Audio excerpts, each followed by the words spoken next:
Hello and Assalamualaikum to my lecturer, Sir Muhammad Rafzi bin Abdullah. And today, I'm Faik Hakimi bin Fahminuddin. Will talk about approximate estimating in construction. The presentation overview has a 5 part. That the first is introduction, and second methods of approximate estimating, and the third is advantage and limitations, and also for the fourth is project application, and for the last is conclusion and recommendation.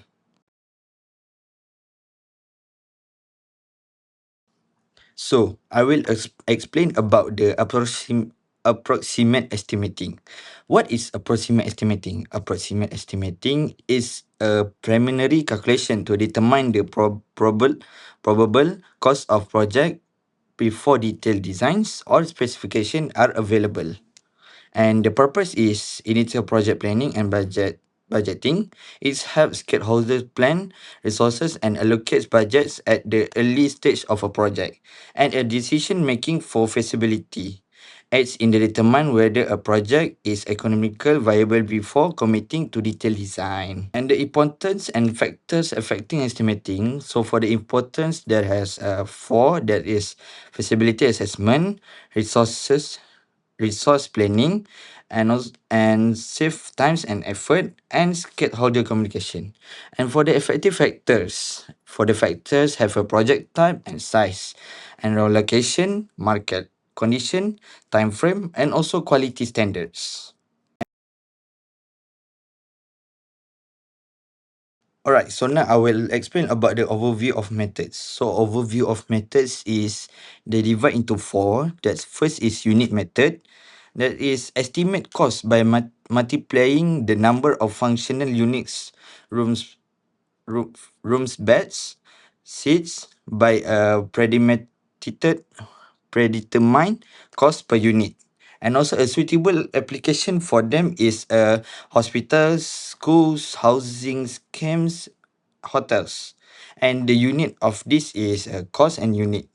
And for the floor area method, we have a description here that says estimates cost based on total built up floor area multiple by rate per square meter. And it is suitable application for a residential, commercial, and institutional buildings. And for the cubic method, we have estimates cost by calculating the structure's total volume and multiplying by rate per meters cube. And in buildings where height significantly impacts code. And for the story enclosure, we have a calculates cost based on total vertical surface area of all floors, walls, and partitions. And also suitable application is for multi-story office building and apartments. So for unit method is a definition. I will explain about the definition and also the methods. So for the definition is estimate project cost by multiplying the number of functional units by a predetermined cost per unit rate. So for the method is how we got an approximate cost is a number of units multiplied by rate per unit. And the key steps is divide into four. That is identify the functional unit, determine the total number of units, identify the cost per unit, and multiply number of units by unit per rate. And also we have looked up our work example is that's the thing how they calculate the approximate cost. And for the floor area method with the same one the definition, and but for the formula is total floor area multiplied by the rate per meter square, and also have the same key steps. And my up is the same how they do a calculation for the approximate cost of floor area. So for the cubic method, we have the same one too, which is approximate cost equals to volume multiplied by rate per cube, which is cubic method. This is for calculating the structure's total volume and multiplying by the rate per unit, the rate per cubic unit. And in my up one is how they calculate about the cubic method. So for the last is a story enclosure method. So the definition is the it's calculate cost based on the total vertical surface area of all floors, including walls and partitions. And also the cost is calculated by the vertical enclosed area and rate per meter square.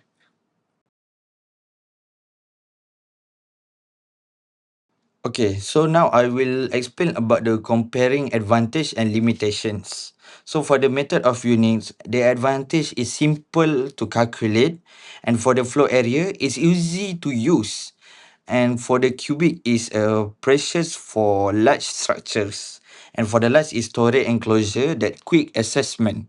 And also for the unit limitations is excludes finishes, site development and contiguous depends on the past data. And for the floor area, does not account for finish variations. And also for the cube is requires accurate measurements. And also the storage enclosure, we have a limited detail on internal partitions. And for the unit, the best for is for hospitals and schools. Floor area, we have residential and commercial. For the cubic is multi-story buildings, and story enclosure is office and apartments. So for the fourth is a project scenario for 4 unit shop office. So for our project is a 4 unit shop office, like a 2 story, and location is lot 60714 60717 in Kertak 100. And other than that, and for the ground floor is a shop area, and the first floor is a office area. So which is the building specification, we have a floor 100 millimeter thick concrete with floor tiles, and for the walls we have a 230 millimeter clay bricks party wall with plasters, and for the roof we have a 0.47 millimeter Lisac trim deck metal roof, and for the unit size we have a approx 8.007 meter multiple 6.10 meter per floor. And for the method selected, we have select the floor area method. And for the cost estimating using floor area method, so for the first, we calculate the floor area per unit, which is 8.07 meter, multiple by the 6.10 meter, and equals to 49.2 meter cube.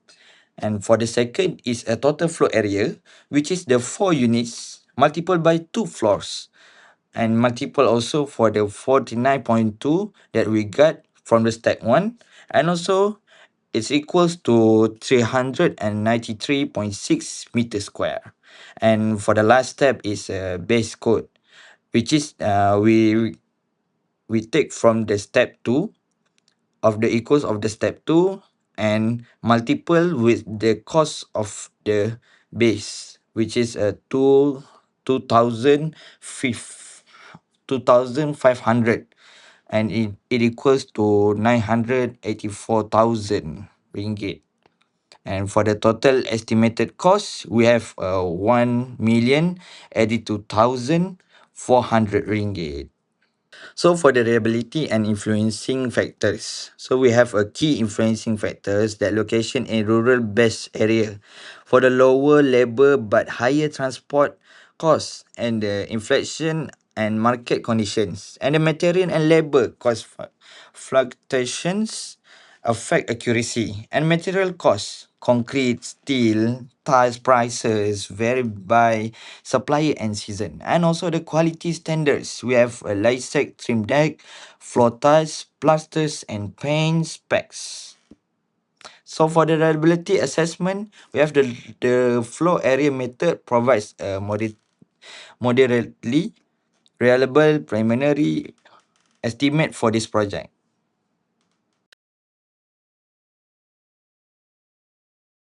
And last but not least is a summary and recommendations. For key findings, we have 4 methods available, that is a unit, floor area, cubic, and story enclosure.